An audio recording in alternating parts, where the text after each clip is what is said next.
Que estão nos acompanhando também via internet. Eu gostaria de fazer uma breve abertura com vocês, só para abrir uma reflexão entre nós aqui, sobre um assunto bem importante que Chico Xavier já falou diversas vezes e também Allan Kardec também já citou, que é a questão da vigilância do nosso pensamento e o poder do nosso pensamento também. Eu gostaria de falar um pouco sobre isso. Antes da gente iniciar, como de costume, eu gostaria de convidá-los a fazer uma prece junto comigo. Então, quem puder fechar os nossos olhos, para que nós possamos iniciar com muitas energias boas e nos conectarmos com a espiritualidade amiga. Então, Pai nosso que estais nos céus, santificado seja o vosso nome, venha a nós o vosso reino, seja feita a vossa vontade, assim na terra como nos céus. O pão nosso de cada dia nos dai hoje. Perdoai as nossas ofensas, assim como nós perdoamos a quem nos tem ofendido. E não nos deixeis cair em tentação, mas livrai-nos do mal, assim seja. Gostaria de começar falando sobre o capítulo 8, que está lá no Evangelho segundo o Espiritismo, de Allan Kardec, onde diz exatamente assim: sejam puros, portanto, os vossos corações e os vossos pensamentos, mas também as vossas ações. Pensando um pouco sobre essa frase que eu li aqui no Evangelho segundo o Espiritismo, de Allan Kardec, e também algumas outras frases que Chico Xavier uma vez já disse também, por exemplo, quando ele disse: vigie os seus pensamentos, pois eles se tornarão suas palavras. Vigie também suas palavras, pois elas se tornarão suas ações. A partir desses dois pontos que eu trouxe como base, a gente consegue perceber a força que existe em um pensamento. Porque o pensamento, ele não é algo aleatório, que a gente pensa e ele vai embora. O pensamento é como ondas eletromagnéticas, como ondas de TV, onda de rádio. A gente não vê, mas elas estão, exercendo uma força, porque é isso que é o pensamento. O pensamento é uma força.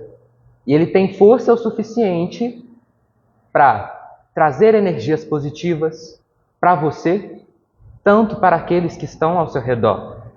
Então, muitas das vezes, algumas pessoas que estão do nosso lado, e estão com pensamentos negativos, porventura, acabam atingindo a nós também. Porque é uma força que atinge não só a nós, mas também é uma força que é capaz de ser compartilhada. Então, a partir daí, a gente consegue perceber o tamanho da força de um pensamento. É necessário que nós vigiemos o tempo todo os nossos pensamentos, pois são eles, muitas das vezes, que vão nos ajudar na nossa evolução moral, no nosso emocional, na nossa saúde mental também, com certeza. Mas também prestar muita atenção, porque o pensamento, é claro, ele não é algo que é 100% controlável. Eu penso, eu não vou pensar nisso, então logo eu paro de pensar. É claro, nós sabemos que muitas das vezes é algo automático, que a gente não consegue controlar. Mas como nós pensamos e o que nós pensamos é algo que é treinável. Então é psicologicamente possível você treinar o seu pensamento para você se afastar das suas más inclinações. Você pensar, olha só, esse pensamento não é legal, E desviar sua atenção para algo positivo, fazer uma prece, mentalizar Jesus. Então, o pensamento, ele é uma força e que, em alguma hora ou outra, ele acaba se materializando em nossa vida. Seja de maneira emocional, se eu penso algo negativo, se eu me sinto inseguro, isso reflete tanto na minha linguagem corporal, nas minhas emoções. E não só isso, mas como os nossos pensamentos também se materializam em nossas vidas, uma hora ou outra, nas coisas que acontecem na nossa vida, no dia a dia. Então é muito importante que nós mantenhamos uma vigilância sobre os nossos pensamentos, porque elas influenciam nas nossas palavras, nas nossas emoções, nas nossas ações e, portanto, nas nossas ações conosco mesmo, mas também com o outro, o nosso próximo. Então era essa a reflexão que eu queria trazer e que durante essa noite nós possamos iniciar aí as nossas atividades refletindo um pouco sobre isso e pensando: eu estou sendo vigilante com os meus pensamentos? O que eu penso está de acordo com os meus princípios? Eu estou conseguindo manter esse acordo comigo mesmo? Então é isso, que nós possamos vigiar sempre os nossos pensamentos. Que Jesus nos abençoe hoje e sempre.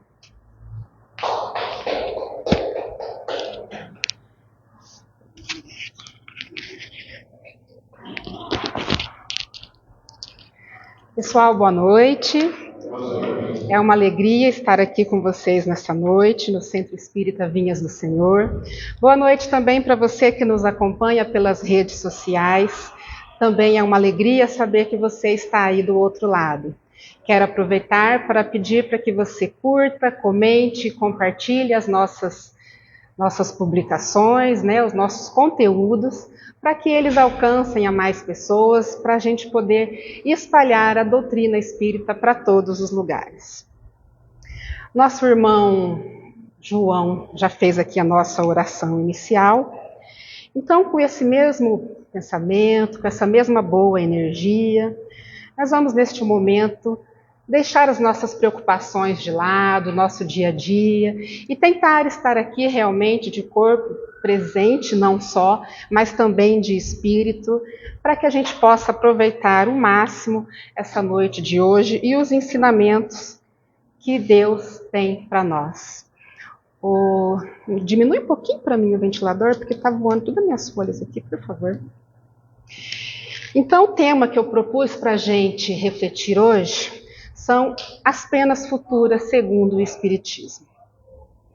Nós vamos refletir um pouco sobre o livro O Céu e o Inferno, no capítulo 5, que tem como título As Penas Futuras segundo o Espiritismo. Capítulo esse que nos faz pensar sobre a nossa vida de espírito, que somos. Pois esse capítulo, ele traz para a gente informações preciosas, valiosas, de como será o nosso futuro como espíritos, como que a nossa vida de hoje está diretamente ligada ao nosso futuro também, principalmente as penas que nós poderemos pagar ou não futuramente, como também que as nossas ações interferem na nossa vida encarnada, aqui como estamos, e posteriormente desencarnado. São condições favoráveis, desfavoráveis, as nossas vivências felizes ou infelizes. Tudo o que nós passamos hoje é reflexo das nossas ações anteriores, e as nossas vidas futuras também depende muito do que a gente vai fazer e está fazendo hoje. Esse capítulo também nos fala sobre o tempo de duração dos nossos sofrimentos, né? Será que eu vou sofrer eternamente? Será que vai ser rápido? Será que vai ser muito tempo, né? E principalmente, esse capítulo 5 do Céu e Inferno, ele nos mostra qual é o único caminho para amenizar ou até mesmo para extinguir os nossos sofrimentos, as nossas imperfeições como espíritos. E de que forma que o livro O Céu e o Inferno, que por sinal, quem tiver interesse, tem ali na biblioteca para emprestar, também para vender, quem quiser adquirir, tá bom? Então, de que modo o livro O Céu e o Inferno traz todas essas informações para a gente? Através do Código Penal da Vida Futura, que nada mais é do que instruções, observações, impressões, relatos de experiências que os próprios seres que já habitaram aqui na Terra voltaram para nos elucidar sobre os mistérios que tem na vida após a morte, que nós já passamos diversas vezes, mas com o véu do esquecimento nós não nos lembramos de como é. Então, dito esse código, né, o que é o nome Código Penal, a gente pensa que é uma coisa muito dura, né, uma coisa rígida. E não é. Na verdade, nós vamos ver que muito pelo contrário. O Código Penal da Vida Futura é mais um auxílio que Deus deixou para nos ajudar aqui na nossa vivência. Primeiro, porque ele não é uma fantasia, né? Não são teorias infundadas, muito pelo contrário. O Código Penal da Vida Futura, assim como o Livro dos Espíritos, que foi perguntas que Kardec fez a dezenas de médiuns e milhares, né, de espíritos responderam, da mesma forma, a mesma questão, 1018 questões, o Código Penal da Vida Futura também foi feito por dezenas de espíritos. Foram relatos de espíritos inferiores, primitivos, até espíritos superiores e iluminados. Então, é realmente um relato das leis de Deus que eles vieram trazer para a gente, foram realmente comprovadas e mostradas através dos nossos irmãos que já desencarnaram e voltaram para falar. O código traz para a gente 33 artigos, 33 itens, que a gente vai aqui hoje falar de uma maneira geral, né? Diria até mesmo superficial, porque se a gente fosse aprofundar item por item, quem dera se desse, mas o nosso tempo não nos permite que a gente faça. Mas vai dar para a gente ter uma boa noção do que realmente esse código quer falar para a gente, porque esses 33 itens realmente eles nos alertam, nos exemplifica, nos explica, nos orienta sobre os efeitos dos nossos atos bons e ruins na nossa vida como espíritos encarnados que estamos e desencarnados que já fomos e também seremos novamente. Então, as penas futuras, o Código Penal da Vida Futura, é realmente mais uma ferramenta bendita que Deus deixou para nós, para nos ajudar na nossa caminhada evolutiva. E o Código Penal, já no seu artigo 1º, ele nos dá a seguinte informação. A alma, ou espírito, sofre na vida espiritual as consequências de todas as imperfeições das quais não se despojou durante a vida corporal. O seu estado, feliz ou infeliz, é inerente ao grau da sua purificação ou de suas imperfeições. Então, um simples parágrafo, olha quanta informação a gente consegue retirar. Primeiro, o espírito sofre na vida espiritual as consequências de todas as suas imperfeições de que ele não abandonou, que ele não deixou para trás. Então é um fato que as nossas imperfeições trazem muitos dissabores para a gente quanto espíritos. Às vezes nós vivemos uma vida aqui na Terra só pensando em desfrutar, em usufruir, né, querendo ter, querendo ser, e não pensamos que nós somos espíritos, o que a gente realmente deveria ter consciência, as nossas ações teriam que ser voltadas para a nossa vida espiritual, porque são elas que vão contar quando a gente desencarnar e voltar para a morada do nosso Pai. Então, esse primeiro artigo do Código fala para a gente que a nossa felicidade, falando espiritualmente falando, é uma condição para espíritos imperfeitos. Enquanto eu tiver imperfeições, mais distante eu vou estar da minha felicidade como espírito. Nós precisamos tirar essa ideia de que ser feliz está aqui na Terra.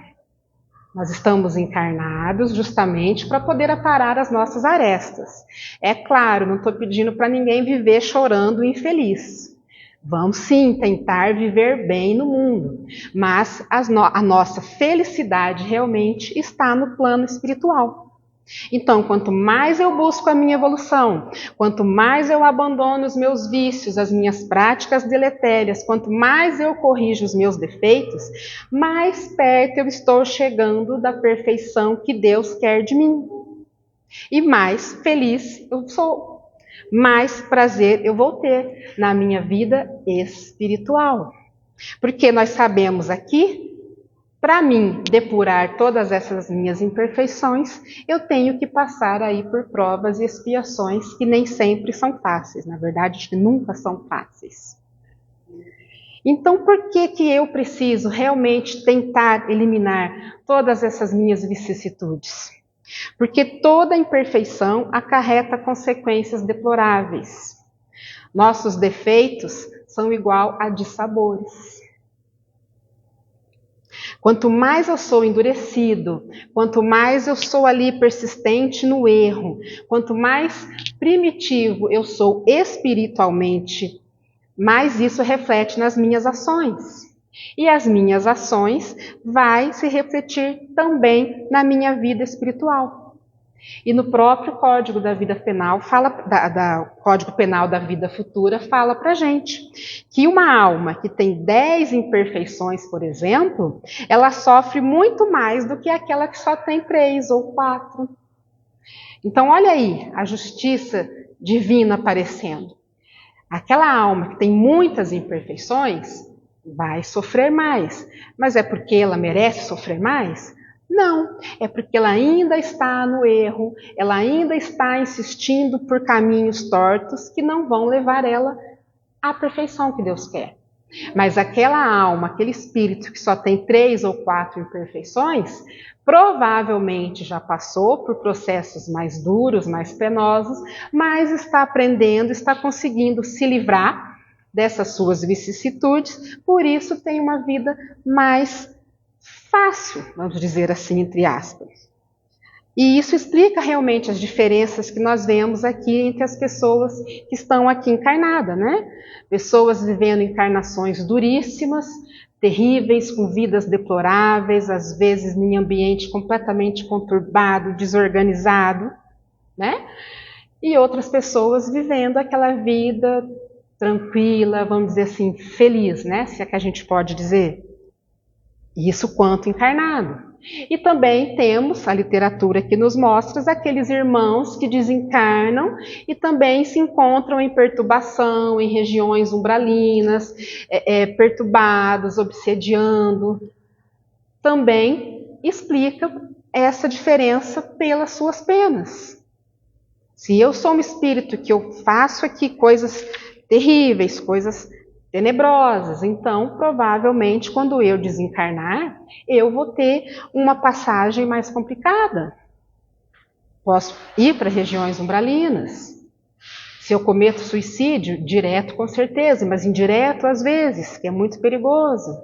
Então de repente eu vou acordar ali depois do meu desencarne e falar, poxa, o que eu estou fazendo aqui? Mas são as penas futuras das coisas que você fez. As suas ações, quanto encarnadas, refletiram no seu destino após o seu desencarne. E isso é fato. E essa questão também das nossas ações boas e ruins, elas estão diretamente ligadas ao céu e o inferno das nossas vidas. Porque nós espíritas sabemos que céu e inferno, para nós, a doutrina nos mostra que não é aquele lugar determinado, né? Céu lá em cima, com anjinhos tocando harpa, todo mundo lá de boa, sem fazer nada. E nem também o inferno, aquele lugar lá embaixo, com fogo, né? Com o dono lá de tudo enfiando o garfo em você. Nós espíritas sabemos que o céu e o inferno são o nosso estado de consciência. Eu posso viver no céu e posso viver no inferno de acordo com o que eu penso, de acordo com o que eu faço, com o que eu ajo. É esse o céu e o inferno que a doutrina espírita coloca para a gente.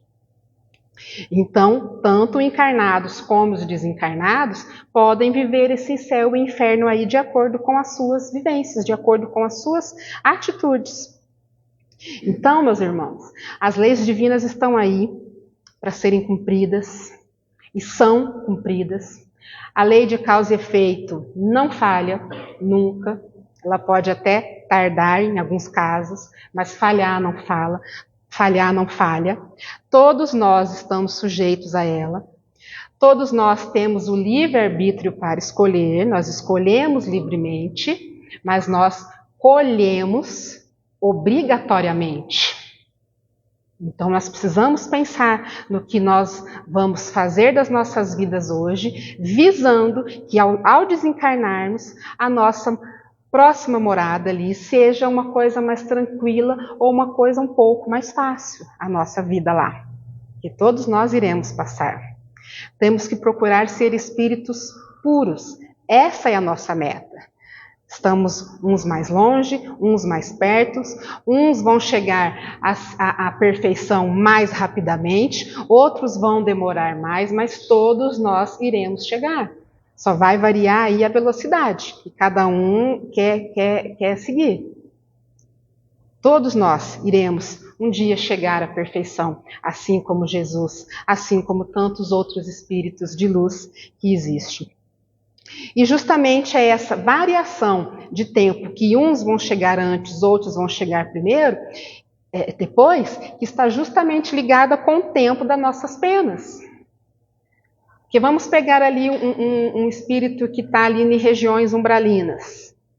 Depende dele também querer sair de lá. É a sua mudança de pensamento, a sua mudança de psicosfera, é ele se arrepender, é ele buscar ajuda, que vai fazer com que ele saia dessa situação o mais rápido que for possível. Agora, se eu estou ali insistindo no ódio, insistindo no rancor, querendo vingança, só querendo atrapalhar a vida de repente daquele que está aqui encarnado, eu continuo insistindo no erro. Então é claro que para esse irmão as penas que ele está passando ali naquela vida vão ser muito maiores do que aquele que se arrepende mais fácil e pede ajuda. Então, o tempo que cada um vai trilhar aí esse caminho até a perfeição, só depende realmente também da gente. Quanto mais eu me esforço, mais rapidamente eu trilharei no caminho. Quanto mais eu insisto no erro, mais eu vou protelar aí a minha vitória, causando às vezes até mais desconfortos e dissabores por causa das minhas ações. O espírito é sempre o árbitro da sua própria sorte. Nós somos sempre o árbitro da nossa sorte, encarnados e desencarnados. Precisamos pensar nisso. Todas as nossas ações dependem apenas da gente e a consequência delas também depende sempre da gente. Mas então a gente sabendo que a nossa perfeição, eu diria que a nossa perfeição é compulsória, porque nós teremos que ser perfeitos. Como eu disse, não importa o tempo. Deus é paciente, você pode levar 5.000 anos, mas você vai chegar à sua perfeição. A gente não vai conseguir fugir disso. E com isso, o código mostra para a gente a única fórmula possível para a gente chegar nessa perfeição. Arrependimento, expiação e reparação. São as três condições necessárias para que a gente consiga apagar os traços das nossas faltas e das suas consequências. Arrependimento, o nome próprio já fala, é a gente realmente se arrepender de tal ato que nós fizemos. O arrependimento de uma falta, seja uma falta grande ou uma falta pequena, ele pode ocorrer em qualquer tempo de nossas vidas, encarnados e desencarnados. Qualquer momento da nossa existência ele pode acontecer, porque sempre é tempo de mudar. Deus não condena ninguém eternamente. Você errou hoje, a partir do momento que você se arrepende, aí, nesse momento, está começando a sua nova oportunidade para você mudar de vida.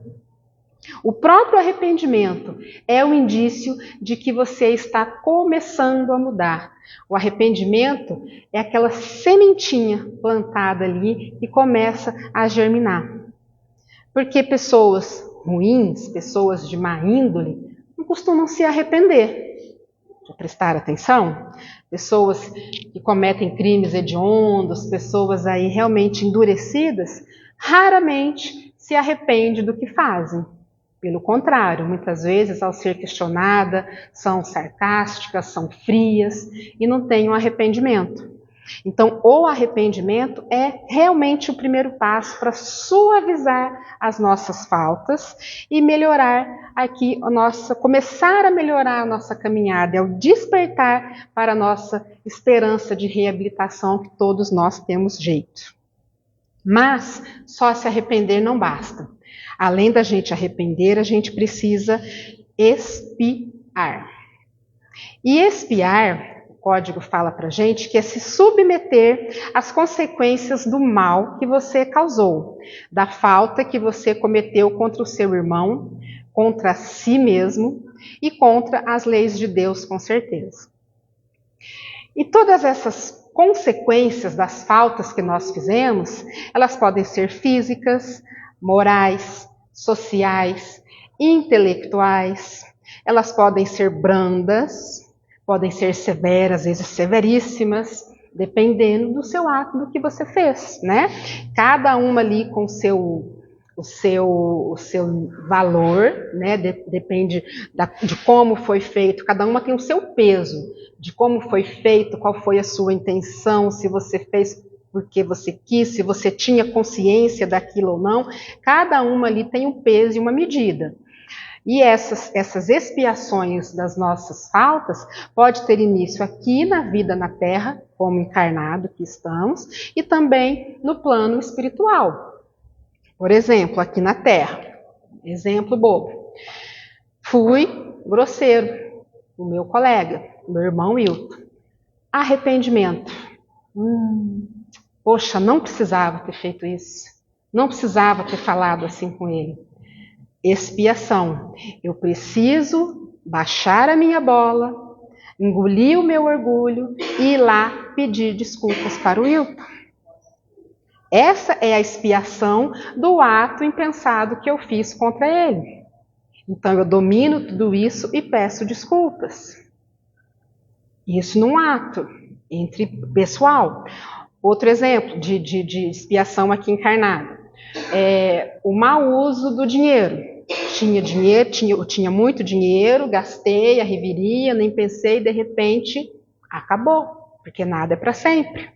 Aí, olha a expiação, eu vou ter que diminuir ali o meu nível de vida, vou ter que passar a viver de uma forma mais simples, e para muita gente isso é uma expiação muito dolorosa.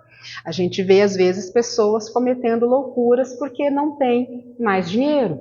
Então, é uma forma de expiar aqui na Terra. Às vezes, por coisas que eu fiz aqui mesmo, não precisa nem ser de outras vidas.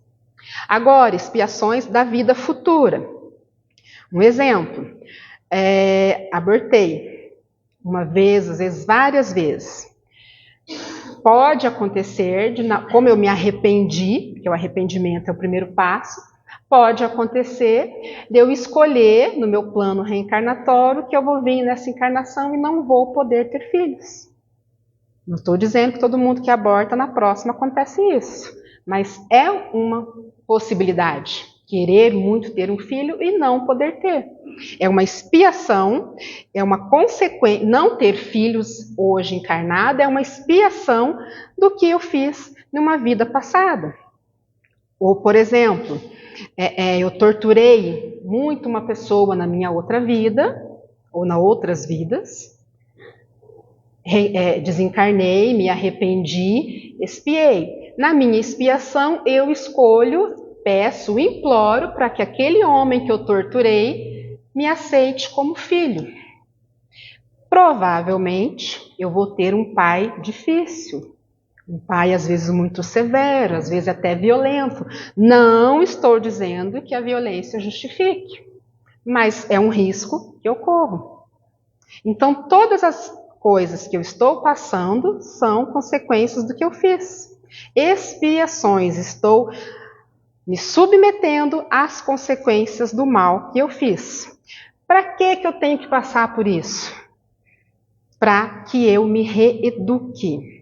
Para que eu aprenda com o meu erro, para que eu não erre mais e passe a agir de forma diferente. Como eu disse, cada um com seu peso e sua medida, mas essa é a função. É tentar não andar mais por caminhos tortos, e sim buscar o caminho que é o correto. Aí a doutrina espírita fala muito para a gente de provas e expiações, é justamente isso, as nossas provas e expiações que nós temos que passar justamente para nós nos depurar. Então, eu me arrependi, eu expiei, e aí é chegado a hora de reparar. A reparação consiste em fazer o bem àquele que se fez o mal. É uma das formas de se reparar. Como esse exemplo que eu citei. Torturei aquele homem e quero ajudá-lo a passar nessa encarnação com o meu amor, mesmo às vezes ele sendo um pai difícil, eu quero aprender a amar ele e quero ensinar ele a me amar. Eu estou tentando reparar aquele mal que eu fiz, né? Normalmente, espíritos que precisam voltar no mesmo ciclo ali de familiar ou de vivência, são esses casos de reparação. Mas reparar as nossas faltas não quer dizer exatamente que tem que ser direcionado àquela pessoa para a qual eu fiz, para a qual eu tive aquele dissabor. Eu posso também reparar as minhas faltas através de bons atos, através de benevolência com as pessoas, de indulgência, de perdão, da caridade, do amor.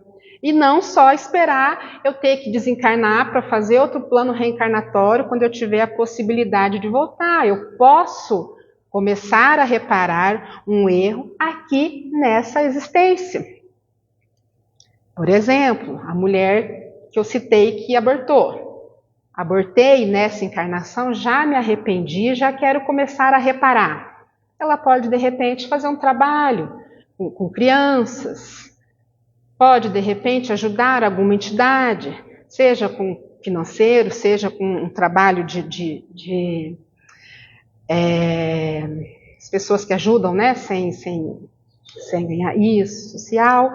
Então, assim, qualquer gesto de bondade que a gente tem em qualquer momento da nossa vida já é visto como um motivo para que a gente comece a mudar. Sempre é tempo. Nenhum bem que a gente faz é perdido.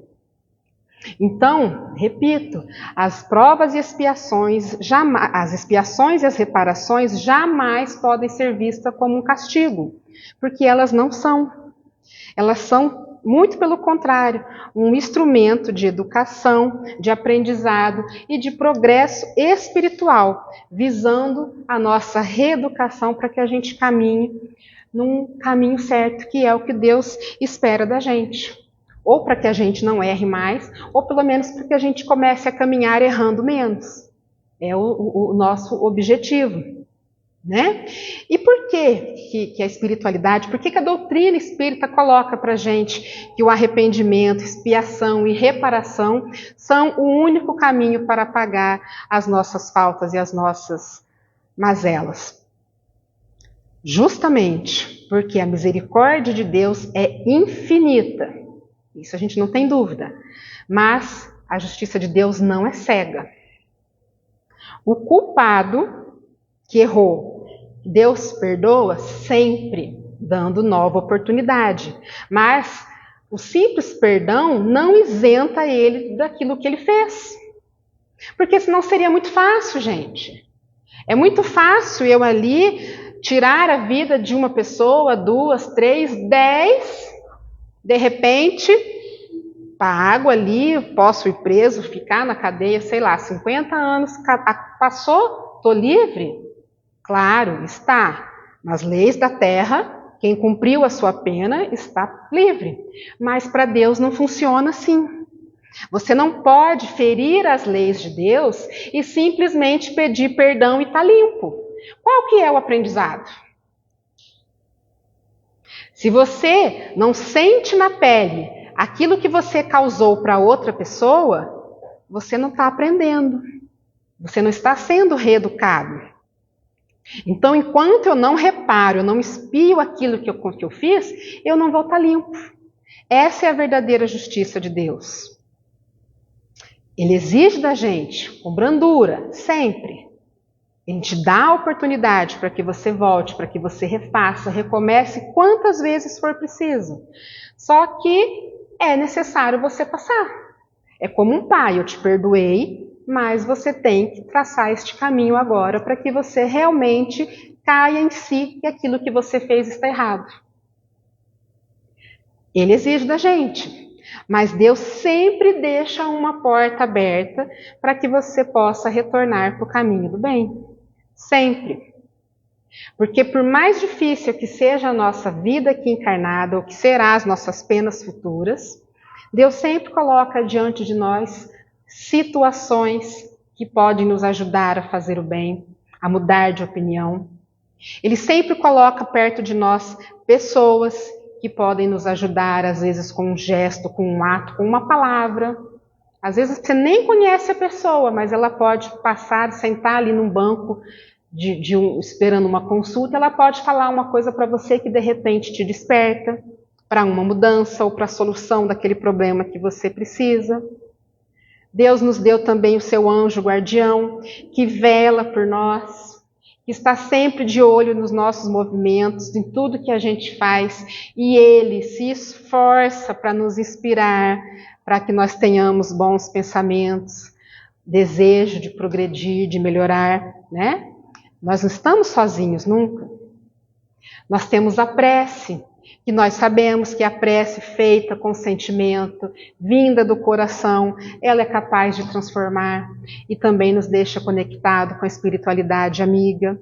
Então, olha quanta coisa que nós temos aí a nosso favor para nos ajudar, para a gente seguir no caminho que Deus quer da gente.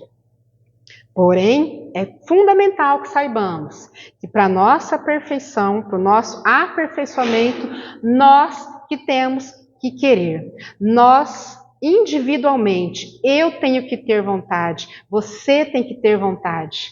Não adianta você falar, eu vou fazer coisa boa porque a Elisângela falou que eu tenho que fazer.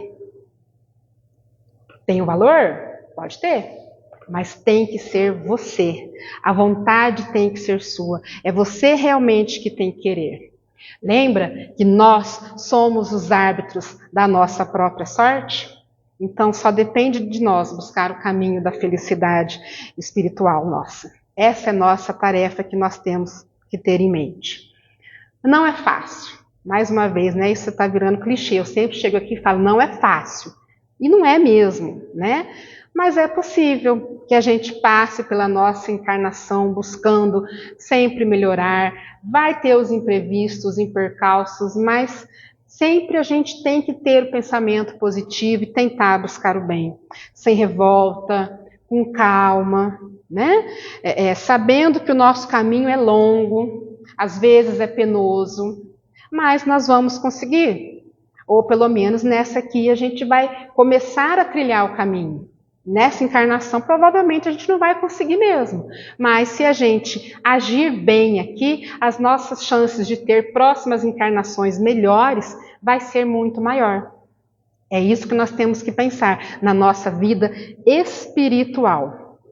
E tanto é possível que a doutrina espírita dá para a gente, na sua literatura, mostra muitos casos de pessoas réis mortais ali como a gente, que conseguiram, que tiveram vidas difíceis, mas que com seus exemplos dominaram as suas más inclinações, as suas vicissitudes, se arrependeram, repararam, espiaram, né? E repararam e conseguiram vencer aí, né? Então é possível. A título de curiosidade, nós temos o Paulo de Tarso, no livro o Paulo Estevão. Nós temos Adelino Correia, no livro Ação e Reação. Nós temos Camilo Cândido Botelho, no livro Memórias de um Suicida. Próprio livro O Céu e o Inferno. Temos dezenas de depoimentos, na segunda parte do livro, de espíritos felizes e infelizes, contando aí as suas vivências nas suas vidas de desencarnados, depois de tudo que fizeram. Então, a literatura nos mostra que é possível. Mas é claro, eu estou falando de literatura, então eu vou dar para vocês um exemplo bem plausível que todos nós conhecemos. Chico Xavier. Vou falar para vocês uma história que está no livro dele, que chama Lindos Casos. Então, todo mundo sabe, né, que o Chico perdeu a sua mãe quando era pequenininho, tinha 5 anos de idade, e o seu pai, o João Cândido, ficou sozinho ali para cuidar de 9 filhos. Então, homem, sem esposa, cuidando de 9 filhos. Ele era vendedor de bilhetes de loteria e não conseguia cuidar. Não tinha condição dele cuidar de todas aquelas crianças, ele ficava muito ausente para ganhar o sustento e também não tinha condições de pagar uma pessoa para cuidar. Então ele achou por bem dividir esses filhos, provisoriamente, mas dividir ali entre tios, compadres, né? Cada um foi para um lado ali circunstancialmente no período da sua vida. E o Chico, né, foi para a casa da sua madrinha, a dona Maria Rita de Cássia, uma mulher católica, mas um tanto desequilibrada, que não se sabe por que razões, ela devia ter as delas, quem somos nós para julgar, batia no Chico praticamente todos os dias. Palmadas, atos mais violentos, inclusive tem até no filme dele, né? Aquelas garfadas que ela dava na barriga dele. Então, praticamente todos os dias o Chico apanhava. Mas nesse livro, o Chico relata que depois de levar, vamos dizer, a sua surra matinal, ele ia tomar o café da manhã com um sentimento de dever cumprido ou de dívida quitada. Ele esperava a surra e depois seguia o seu dia com a sensação de que havia pago uma dívida. O que eu quero falar para vocês com esse depoimento do Chico?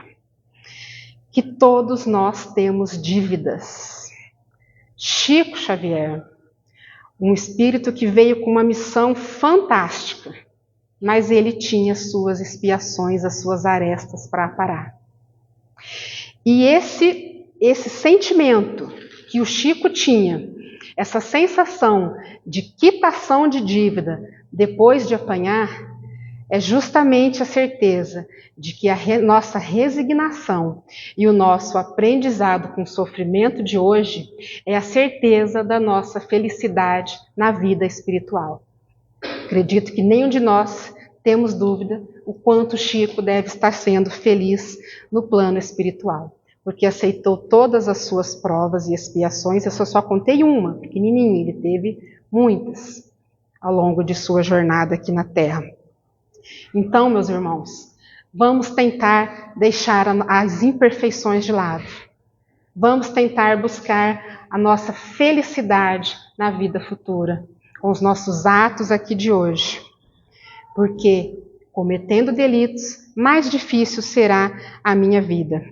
Lembramos que todas as imperfeições, todas as coisas ruins, todas as más inclinações que nós temos, são sinais de imperfeições e nós teremos que quitar cada uma delas. Vamos tentar passar por essa encarnação de uma forma leve e de uma forma boa, para que a gente não sofra na nossa vida futura. É essa a mensagem que eu queria deixar para vocês hoje. Então, com esse sentimento que nós temos aqui neste momento, com toda essa atmosfera, essa energia gostosa que Deus e a espiritualidade amiga preparou para a gente, vamos fazer a nossa oração, agradecendo a Ele pela oportunidade de estar aqui hoje, pedindo à espiritualidade que nos ajude a colocar esses ensinamentos em prática no nosso dia a dia, que nunca nos falte a luz, que nunca nos falte inspirações, mas que principalmente que os meus ouvidos possam estar sempre abertos para as suas inspirações. Vamos pedir também que a espiritualidade amiga visite todos aqueles irmãos que deixaram os nomes nas caixinhas, levando paz, levando luz, levando realmente esperança, que tudo passa, que tudo vai melhorar, que nem o sofrimento dura para sempre. Que nós possamos aqui hoje sair muito mais fortalecido do que nós entramos, sempre na companhia da espiritualidade amiga, do nosso irmão Jesus. Nós te agradecemos, Pai, e que assim seja. Muito obrigada, uma boa semana a todos e boa noite.